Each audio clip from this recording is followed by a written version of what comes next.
Welcome to guys, आप सबका स्वागत है हमारे चैनल में। तो रिसेंटली आपने थंबनेल देख के तो पता लगा लिया होगा कि मैं किस चीज़ की बात करने वाला हूं। अगर और भी अगर इंफॉर्मेशन जाननी तो हम इस वीडियो में यही बात करेंगे कि जैसे कि रिसेंटली हाल ही में सेंट्रल गवर्नमेंट की बहुत ही अच्छी टीचिंग और नॉन टीचिंग पर्पस के हिसाब से वैकेंसीज आई हैं। अगर आप टीचर बनना चाहते हैं पीआरटी, टीजीटी, पीजीटी लेवल पे तो आपके लिए बहुत अच्छी वैकेंसी है। अगर आप नॉन टीचिंग में आप अकाउंटेंट का काम करना चाहते हैं, एकलव्य मॉडल रेसिडेंशियल स्कूल है, जो ये हमारे स्कूल होते हैं रेसिडेंशियल स्कूल, और ये सेंट्रल गवर्नमेंट की जॉब होती है। तो इसमें अगर आप टीचिंग आप पढ़ाना चाहते हैं तो आपके लिए भी वैकेंसी है, और आप नॉन टीचिंग यानी कि आप पढ़ाना नहीं चाहते हैं, बाकी और दूसरी पोस्ट निकली हैं जैसे कि junior secretary, assistant, accountant, hostel warden, और भी अनेक प्रकार की वैकेंसी हैं। तो इस वीडियो में आज हम EMRS 2025 में जो नोटिफिकेशन आया है रिसेंटली, और आपको इसमें कितनी वैकेंसी देखने को मिलेगी, वैकेंसी आपको 7267 देखने को मिलेंगी। इसमें हम सारी डिटेल से इंफॉर्मेशन लेंगे और सारी हर एक चीज को हम देखेंगे कि किस किस चीज की रिक्वायरमेंट है, कौन इस फॉर्म को भर सकता है, कौन नहीं भर सकता है। तो अगर आप इस वीडियो पे पहली बार आए हैं तो प्लीज लाइक करें, शेयर करें अपने दोस्तों को और सब्सक्राइब करें। तो चलिए हम शुरू करते हैं आज का जो वीडियो का ऑब्जेक्टिव है। मेन ऑब्जेक्टिव क्या है इस वीडियो का, सबसे पहले तो हम देखेंगे वही। तो चलिए अब हम देखिए, जैसे कि आप देख सकते हैं मैंने नोटिफिकेशन वाला पेज ओपन कर लिया है। तो EMRS स्टाफ सिलेक्शन एग्जामों का 2025 में रिसेंटली में नोटिफिकेशन आया, और ये बहुत ही कम चांसेस मिलते हैं क्योंकि टीचिंग और नॉन टीचिंग पोस्ट के लिए भी बहुत कम चांसेस मिलते हैं इसमें एकलव्य मॉडल यानी कि जितने भी सेंट्रल गवर्नमेंट स्कूल है, क्योंकि 2 साल बाद आया, 2023 में आया था, अब आपका 2025 में आया है, यानी कि 2 साल का वेट किया है स्टूडेंटों ने इस वैकेंसी के लिए, और बहुत ही अच्छी वैकेंसी मानी जाती है।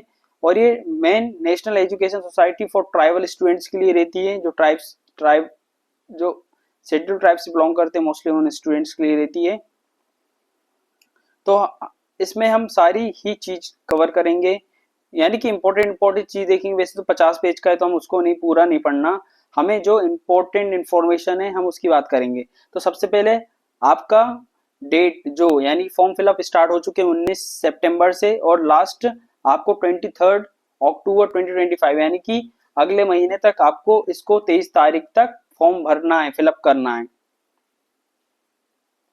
और इसमें अब आप जब आप फॉर्म फिलअप करेंगे तो कुछ आपको जो फॉर्म फीस है, प्रोसेसिंग फीस लगती है, यानी फॉर्म फिलअप करने के लिए जब अप्लाई करते हैं आपको कुछ फीस लगेगी। तो इसमें फीस भी बताया है कि देखिए इसमें प्रिंसिपल, पीजीटी और टीजीटी और नॉन टीचिंग स्टाफ के लिए जैसे जितनी भी फीमेल है, for candidate other than female, जैसे कि फीमेल, SC ST और जो फिजिकल विद डिसेबिलिटी वाले स्टूडेंट हैं, PWBD वाले, तो उन सबको 500 रुपये ही बस फीस लगेगी। अब यहाँ पे देखेंगे अगर प्रिंसिपल है, कोई मेल है, तो मोस्टली उन लोगों को, जितने भी फीमेल को छोड़ के जितने भी मेल हैं, तो उनको ही पूरी फीस लगेगी, 2-2 2,500 प्रिंसिपल के पीजीटी और टीजीटी के लिए 2,000, और नॉन टीचिंग के लिए आपको 1,500 ऐसा। अब आपको ये एग्जाम 2 लेवल पे होगा, यानी कि आपके जितने भी टीचिंग और नॉन टीचिंग के एग्जाम हैं 2-2 लेवल पे होंगे। बस प्रिंसिपल में एक्स्ट्रा 2 लेवल के अलावा आपका इंटरव्यू भी होगा, और जूनियर सेक्रेटरी असिस्टेंट JSA का आपका टाइपिंग टेस्ट होगा। बस उन दो पोस्ट में एक्स्ट्रा चीज होंगी, बाकी आपको 2 लेवल पे ही होगा, पूरा एग्जाम होगा। टायर फर्स्ट क्वालिफाइंग नेचर का रहेगा, और टायर सेकंड में आपके सब्जेक्ट स्पेसिफिक रिलेटेड क्वेश्चन ही आएंगे। तो चलिए हम देखते हैं। तो मैंने जैसे कि आपको बताया 2 टायर में होना है, तो इसमें ये ज़्यादा इन्फॉर्मेशन अपन को ये नहीं देखना, ये ऑनलाइन का फॉर्म फिलअप का है, जब आप भरेंगे तो ऑटोमेटिकली सब सारी चीज़ आपको पता चल जाएगी। तो हम बेसिक मुद्दे पे आते हैं। तो हमारा मेन ऑब्जेक्टिव देखिए ये है। अब इनने 7,267 वैकेंसी निकाली है। तो प्रिंसिपल की 225 हैं, पीजीटी की 1,460 हैं, 3,962 टीजीटी की है, फीमेल नर्स स्टाफ नर्स की भी, यानी कि नॉन टीचिंग है जो फीमेल स्टाफ नर्स है 550, हॉस्टल वार्डन 635, अकाउंटेंट 61, और junior secretariat assistant 228, lab attendant 146। तो टोटल मिला के 7,267 वैकेंसीज हैं। अब ये प्रिंसिपल के लिए ग्रुप ए की वैकेंसीज हैं, यानी ग्रुप ए पोस्ट के लिए, तो प्रिंसिपल की तो ये है। और पीजीटी जो ग्रुप बी की है, जैसे पीजीटी टीचर हैं, अगर आप 11-12 स्टूडेंट को पढ़ाना चाहते हैं तो आप फॉर्म फिलअप कर सकते हैं। आप देख सकते हैं कौन कौन सी वैकेंसीज निकली, जैसे कि English, Hindi, mathematics, chemistry, physics, biology, history, geography, commerce, economics, computer science, इसमें भी ये आप सारी आपकी पीजीटी देखने को मिलेंगी। और ये आपको कैटेगरी वाइज, यानी कास्ट कैटेगरी वाइज आपको ये देखने को मिला कि आप किस कास्ट में आते हैं, किस कैटेगरी में आते हैं। तो जैसे ओबीसी, ईडब्ल्यूएस, तो इसमें वैकेंसीज हैं, आप ये देख सकते हैं। और टीजीटी के लिए भी आपको, जो टीजीटी ट्रेंड ग्रेजुएट टीचर हैं, इसमें भी आपको फॉर्म फिलअप कर सकते हैं कि आपकी Hindi, English, mathematics, social science, science, computer science, यानी कि जितने भी सब्जेक्ट होते हैं 8th से लेकर 10th तक, 6th से लेकर 10th तक, तो सारे सब्जेक्ट इसमें कवर हैं। अगर आपका सीटेट क्लियर है टीजीटी में पर्टिकुलर सब्जेक्ट से, जैसे कि आप साइंस से हैं तो आपका साइंस और मैथमेटिक्स में सीटेट क्लियर होना चाहिए। अगर आप सोशल साइंस हैं तो सीटेट क्लियर होना चाहिए टीजीटी स्टूडेंट के लिए, जो 6th से लेकर, यानी कि 8th से 10th मान लेते हैं हम, जो एलिमेंट्री एजुकेशन, जो मिडिल स्कूल को पढ़ाएंगे। बाकी आपको 11-12 में कोई सीटेट की जरूरत नहीं है पीजीटी लेवल पे, आपको टीजीटी लेवल पे बस चाहिए पड़ेगा।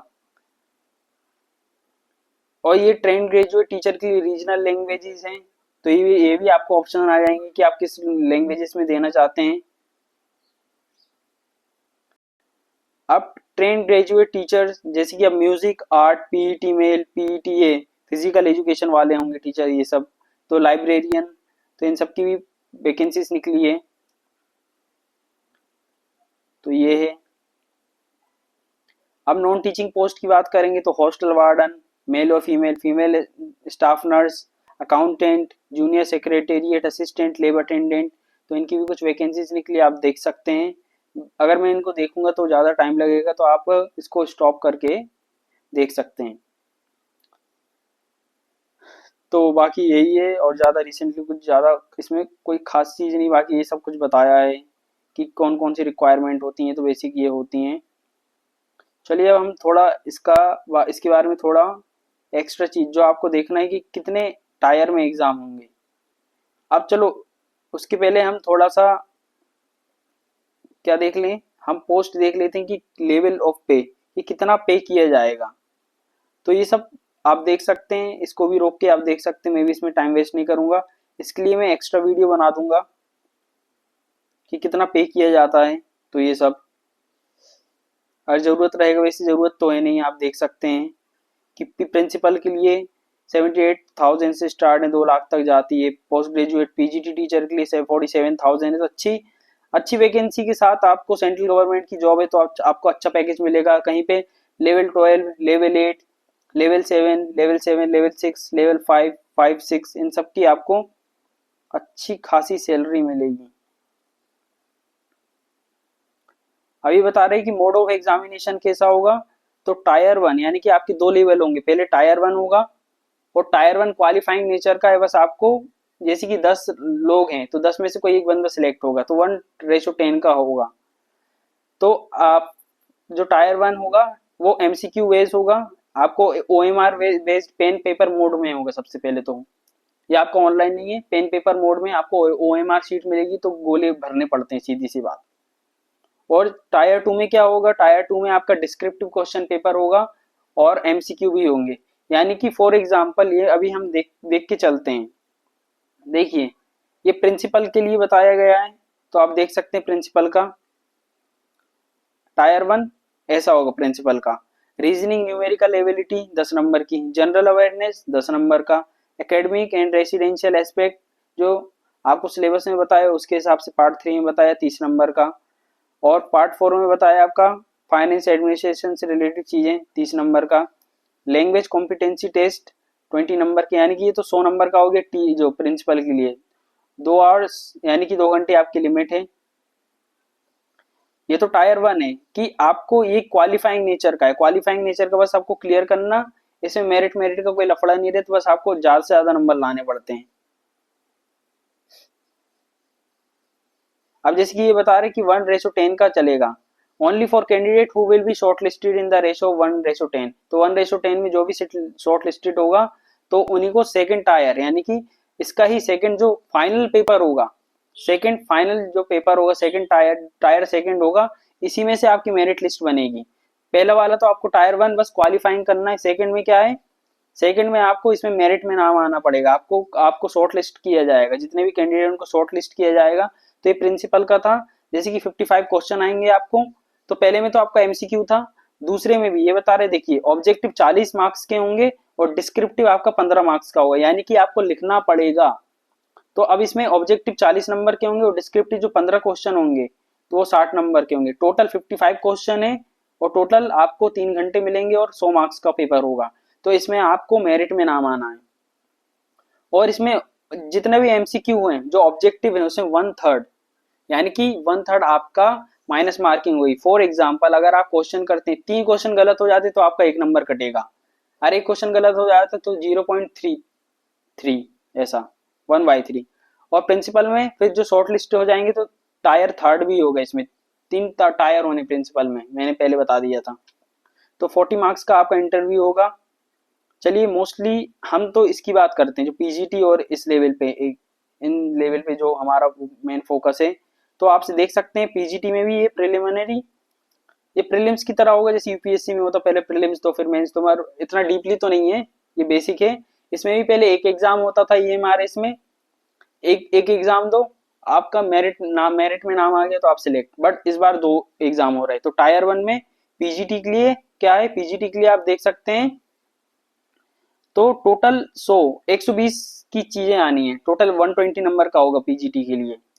देखिए कौन कौन से, जनरल अवेयरनेस 10 नंबर का, रीजनिंग एबिलिटी 15 नंबर की आएगी, 15 मार्क्स, नॉलेज ऑफ आईसीटी जो कंप्यूटर रिलेटेड नॉलेज है 15 नंबर का, टीचिंग एप्टीट्यूड 30 नंबर का, और आपका डोमेन नॉलेज जैसे नेशनल एजुकेशन पॉलिसी 2020 का आया था, पेडागोजी बेस और केस स्टडी बेस क्वेश्चन आएंगे और आपको 2 घंटे 30 मिनट मिलेंगे, तो 150 मिनट्स मान सकते हैं ऑब्वियसली। अब आप देख सकते हैं कि ये टोटल 100 हो गए। इसके अलावा जो 1 2 3 4 जो 5 पार्ट्स थे, अगर आपने जो 6 वाला पार्ट है, ये बता रहे कि अगर आपने ये वाला पहले, सबसे पहले ये क्वालिफाइंग नेचर का होगा। क्वालिफाइंग नेचर का मतलब क्या होता है, ये बता रहे कि आपको लैंग्वेज कॉम्पिटेंसी आएगी। लैंग्वेज कॉम्पिटेंसी टेस्ट का मतलब होता है आपको सिलेबस में सारी चीज मेंशन की गई है, तो उसमें हम हर एक चीज की बात करेंगे, सिलेबस की हम बाद में दूसरी वीडियोस में बात करेंगे। बेसिकली आपको ये देखना है लैंग्वेज कॉम्पिटेंसी टेस्ट कैसा होगा। जनरल इंग्लिश और जनरल हिंदी 10-10 नंबर के आएंगे, यानी कि आपको 20 नंबर के आने, तो 20 में से कम आपको इसके 40% मार्क्स गेन करने पड़ेंगे इन दोनों को मिला के, यानी कि 20 नंबर का अगर 20 नंबर आ रहे हैं तो आपको 8 नंबर तो लाने हैं आपको पार्ट 6 में। अगर आप ये पार्ट 6 वाला जो लैंग्वेज कॉम्पिटेंसी टेस्ट है, अगर आप इसको क्लियर कर लेते हैं, यानी कि 12 में से अगर आपके 8 नंबर आ जाते हैं, जब ही आपका ये वाला जो पार्ट फर्स्ट से लेकर 5th है जब ये चेक होगा, नहीं तो चेक नहीं होगा। इसका मतलब आपको पार्ट 6 को क्लियर करना बहुत ही जरूरी है। 40% नंबर चाहिए, ज्यादा कुछ नहीं चाहिए। 20 में से इजीली पैराग्राफ वाइज भी आएंगे कुछ क्वेश्चंस, तो आप कर सकते हैं, ज्यादा टफ नहीं होता। इसके लिए भी मैं आपको ओल्ड क्वेश्चन पेपर कराऊंगा। तो देखिए ये बताया, अगर कोई भी बंदा टायर 1 को निकाल लेता पीजीटी के, और ये वाला तो कंपलसरी 40% मार्क्स, यानी कि 20 क्वेश्चन में से 8 नंबर का ये वाला सही होना चाहिए, ये बहुत इंपॉर्टेंट है, छोड़ नहीं सकते इसको।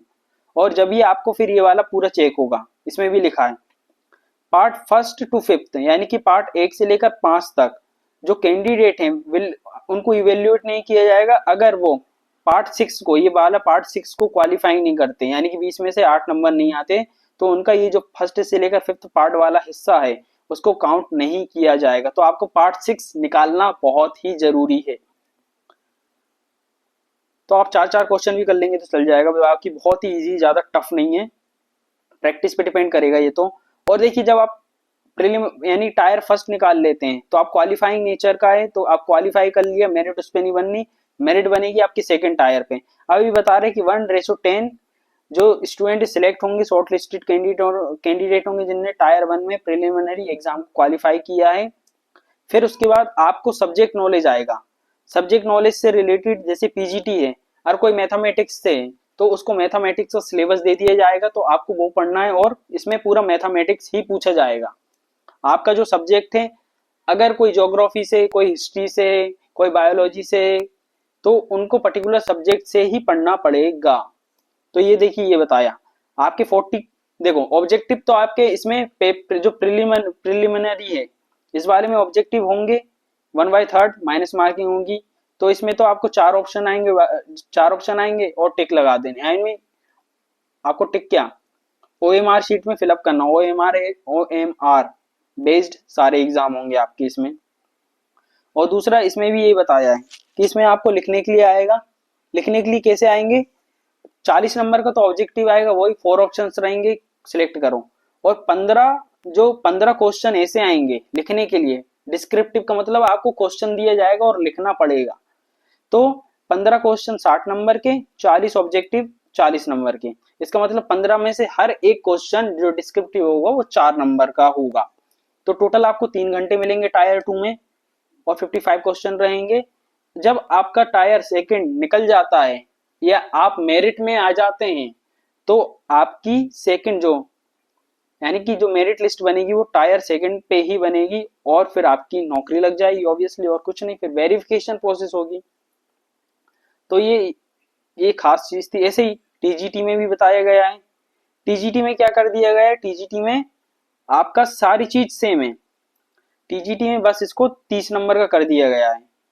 जो ये है, अब ये बता रहे कि अगर आपके 30 क्वेश्चन आते हैं हिंदी इंग्लिश के, अगर आपने रीजनल लैंग्वेज को सिलेक्ट किया है जैसे हिंदी और इंग्लिश, तो आपके थोड़े हार्ड लेवल के क्वेश्चन आ सकते हैं, मगर इजी आते हैं, ज्यादा नहीं। तो हमने पीजीटी में देखा था 20 में से आपको 8 नंबर चाहिए थे पार्ट 6 को क्वालिफाई करने के लिए। इसमें आपको 30 में से 12 नंबर चाहिए हैं पार्ट 6 को क्वालिफाई करने के लिए। जब ये आपके पार्ट फर्स्ट से लेकर पार्ट 5 तक इवेल्युएट होगा, नहीं तो कुछ भाई वैल्यू नहीं रहेगी इसकी। तो ये भी सेकंड क्या है, ये तो प्रिलिमिनरी है। सेकंड भी आपका क्या होगा, सेकंड भी आपका ये क्वेश्चन होगा 55 नंबर आएंगे, 55 क्वेश्चन आएंगे, 40 ऑब्जेक्टिव 15 डिस्क्रिप्टिव। 40 ऑब्जेक्टिव रहेंगे, 40 नंबर के 60 डिस्क्रिप्टिव रहेंगे, वही 3 घंटे का। आपकी मेरिट इसी बेस पे बनेगी। फर्स्ट वाला क्वालिफाइंग नेचर का क्वालिफाई कर लिया, और 1/3 माइनस मार्किंग ऑब्जेक्टिव में, डिस्क्रिप्टिव में तो होगा नहीं, ऑब्जेक्टिव में ही होगा। तो ये तो आपको क्वेश्चन आंसर देख अच्छे से पढ़ के जाना है, चीजों को समझ के जाना है, यही है। तो ये था बाकी। और आपको और इसमें नॉन टीचिंग की भी कुछ पोस्ट बताई हैं, आप देख सकते हैं। जो नॉन टीचिंग की जैसे हॉस्टल वार्डन है, तो नॉन टीचिंग की पोस्ट में हम देख लेते हैं। हॉस्टल वार्डन में बताया है कि general awareness, regional ability, reasoning ability 10-15 number का। आईसीटी का यानी कि आपको नॉलेज होना चाहिए कंप्यूटर रिलेटेड क्वेश्चन 15 नंबर का। 30 नंबर का क्वांटिटेटिव एप्टीट्यूड आएगा। लैंग्वेज कॉम्पिटेंसी, इंग्लिश, हिंदी और रीजनल लैंग्वेज जो आएगी 10 नंबर की, तो 10 ईच, तो इनसे आएगा। जनरल इंग्लिश, जनरल हिंदी, ये सब। तो 30 नंबर का तो ये हो गया। तो टोटल आपका 30-30 60 70 और 30 100 नंबर का क्वेश्चन आएगा। 100 नंबर के क्वेश्चन आएंगे आपको। देखिए टोटल मार्क 100, टोटल क्वेश्चन 100, और इसमें माइनस मार्किंग है। अगर आप हॉस्टल वार्डन वाले में भी प्रिलिमिनरी क्वालिफाइंग नेचर का है, ओएमआर वेस्ट होगा, इसको भी क्वालिफाई करना है। अगर आप हो जाते हैं तो फिर आप दूसरे एग्जाम में सिलेक्ट होंगे।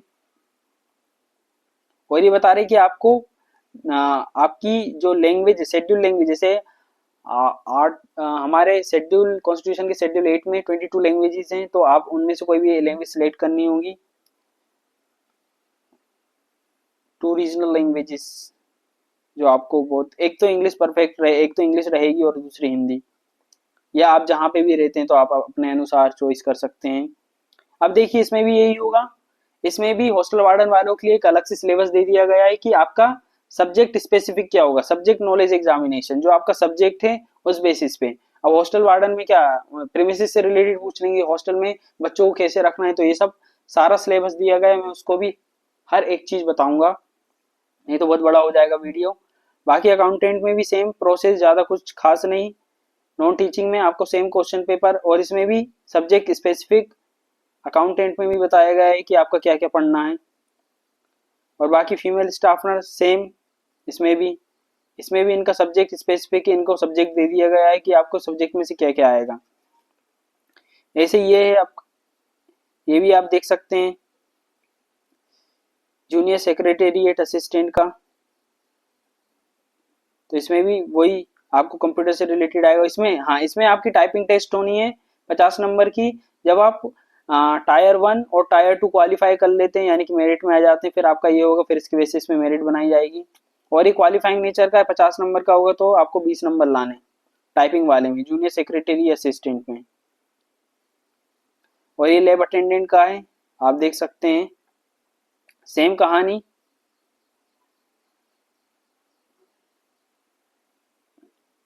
बाकी यही था और ज़्यादा कुछ खास नहीं है। और इसमें कुछ क्वालिफिकेशन बताई गई है, हाँ क्वालिफिकेशन देख लेते हैं। तो जैसे कि प्रिंसिपल के लिए आपको मास्टर डिग्री चाहिए, एम एड चाहिए, बी एड चाहिए, और एनसीटी से करा हुआ कोर्स होना चाहिए या एनसीईआरटी से। और पीजीटी के लिए आपका जो सब्जेक्ट है ऑब्वियसली जैसे मैथमेटिक्स होगा आपका, फिर जो कॉमर्स होगा, तो ये सब्जेक्ट होने चाहिए पीजीटी लेवल में। और बीएड होना कंपलसरी, विदाउट बीएड के तो आप दे ही नहीं सकते। 50% नंबर होना चाहिए।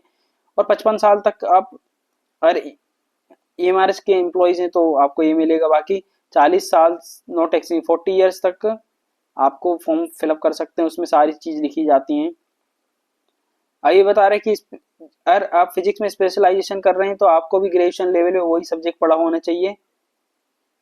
अगर आप दूसरे से करते हैं, अगर आपने स्पेशलाइजेशन नहीं किया तो आपका नहीं हो, फिर तो नॉर्मल है, ज़्यादा कुछ नहीं है। नॉर्मल जैसे कि आप इकोनॉमिक्स करते हैं, बायोलॉजी करते हैं, तो ग्रेजुएशन में वही सब्जेक्ट होना चाहिए। इसमें थोड़ा लफड़ा है। अगर आप स्पेशलाइजेशन करते नहीं तो कोई बात नहीं।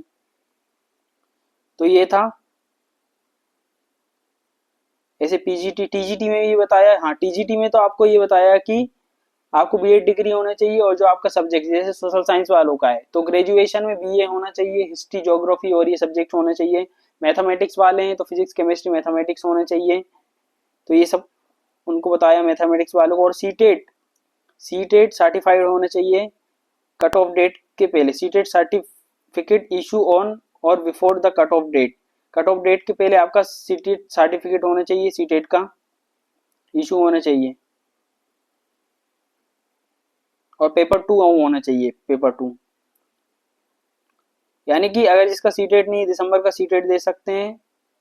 और कट ऑफ के पहले भी आपका निकल जाएगा। ये सोशल साइंस में बताया कि आपका पॉलिटिकल साइंस अंडर ग्रेजुएट में ये होना चाहिए।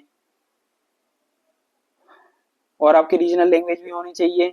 आपने रीजनल लैंग्वेज हिंदी इंग्लिश में जो पढ़ा हो, जैसे मध्य प्रदेश वाले तो हिंदी में पढ़ते हैं और इंग्लिश में, तो आपकी हिंदी रीजनल लैंग्वेज होती है।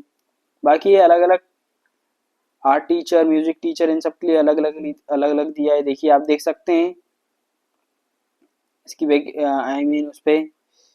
और जैसे कि अकाउंटेंट का बनना है तो आपको बैचलर डिग्री बहुत जरूरी है। बैचलर डिग्री होना चाहिए, बी कॉम होना चाहिए आपका। और अगर हॉस्टल वार्डन है तो bachelor degree recognise university institute से बीएड होना चाहिए इसमें भी आपका।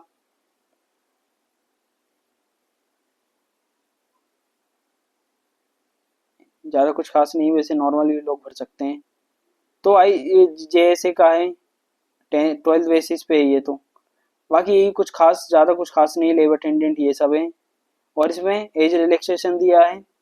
बाकी मैंने फीस का बता ही दिया है कि कितनी कितनी लगनी है। तो आई होप आपको ये वीडियो पसंद आया होगा। So please do a like, share और सब्सक्राइब दिस चैनल। ऐसे ही इंटरेस्टिंग वीडियोस के लिए हमारे साथ बने रहें। और इसके बाद हम और भी वीडियोस लाएंगे जिसमें आपको सिलेबस बताया जाएगा, टीजीटी का सिलेबस क्या है।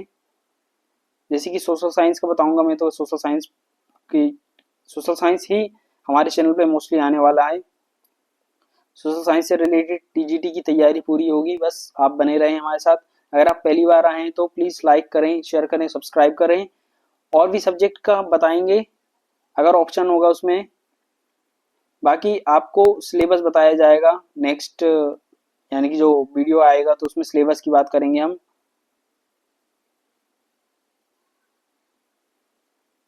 तो आई होप आपको ये वीडियो पसंद आया होगा। Please do a like, share और सब्सक्राइब। Thank you guys.